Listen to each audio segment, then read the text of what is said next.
لیے سفر آسان ہو جائے تو وہ جھٹپٹ گزر جاتا ہے، نہ دھوپ دیکھتا ہے، نہ تھکاوٹ دیکھتا ہے، نہ رش دیکھتا ہے، نہ گاڑیوں کی ریل پیل دیکھتا ہے، گزر جاتا ہے۔ اللہ کریم نے فرمایا بندہ مومن جان لے اگر میں تجھے ایک مشکل دوں گا تو میں تجھے کتنی آسانیاں، چلے سارے بول دیں کتنی جی، کتنی اللہ تعالیٰ آسانیاں دے گا؟ 2 آسانیاں۔ ہم لوگ اچھا جب ہمارا ذہن بن جاتا ہے نا کمزوری کا، ہمارا جب مزاج بن جاتا ہے مایوسی کا، پھر معاملہ ذرا ہمارے لیے گمبھیر ہو جاتا ہے۔ اگر ہم یہ ذہن بنائے نا کہ مشکل میرے اللہ کی طرف سے آئی ہے تو وہ مجھے آسانی بھی ضرور عطا کرے گا، تو پھر اللہ ضرور ہی آسانیاں عطا فرماتا ہے۔ اور جو مشکلات زندگی میں آتی ہیں نا، حضرت مولا علی شیر خدا رضی اللہ تعالیٰ عنہ کا بڑا خوبصورت فرمان ہے۔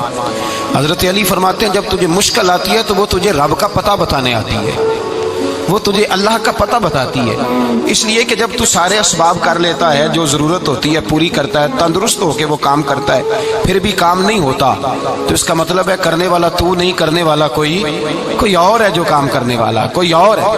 تو عزیز بھائی یاد رکھیں ہر مشکل کے ساتھ اللہ نے آسانی رکھی ہوتی ہے۔ اگر اللہ تبارک و تعالیٰ بیماری عطا کرے تو اس کے ساتھ اللہ پھر جو تندرستی دیتا ہے وہ بھی بڑی اعلیٰ عطا فرماتا ہے۔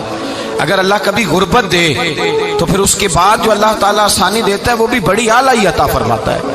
اگر کہیں سے آپ کو دکھ ملتے ہیں تو پھر جب سکھوں کا وقت آتا ہے تو پھر گنے نہیں جاتے۔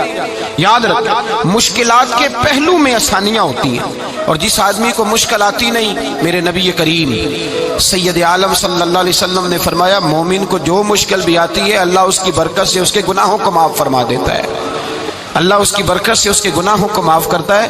یہاں تک کہ حضور نے فرمایا میرے مومن کو کانٹا بھی چبھے تو اللہ تعالیٰ اس کی مشکل کو آسان فرما دیتا ہے۔ 2 بزرگ بیٹھے تھے، ایک حضرت احمد رحمت اللہ علیہ اور ایک حضرت شرف الدین منیری رحمت اللہ علیہ۔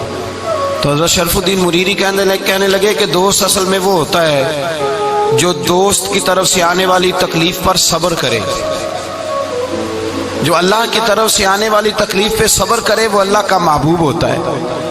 تو حضرت احمد فرمانے لگے نہیں مجھے تیری بات کی سمجھ کوئی نہیں آئی، صبر کرے وہ اللہ کا دوست ہے، مصیبت پہ صبر کرے۔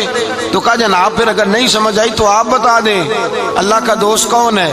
تو آپ فرمانے لگے جو محبوب کی طرف سے آنے والی مصیبت کو اس کا تحفہ سمجھ کے قبول کرے وہ اصل دوست ہوتا ہے، اس کا تحفہ سمجھ کے قبول کرے، اپنے رب کا تحفہ سمجھے، مالک کا تحفہ سمجھے کہ اس نے مجھے تحفہ دیا ہے، مجھے کسی مشکل میں ڈالا ہے۔ تو رب کریم بلا مثال و بلا تشبیہ سمجھانے کے لیے اللہ جب کسی کو مشکل میں ڈالتا ہے، کافروں کو تو اس نے موجیں کرائی ہوئی ہیں، بڑی بڑی سہولتیں دی ہوئی ہیں، مشکل میں ڈب بھی ڈالتا ہے، اپنے نیک بندوں کو ہی ڈالتا ہے۔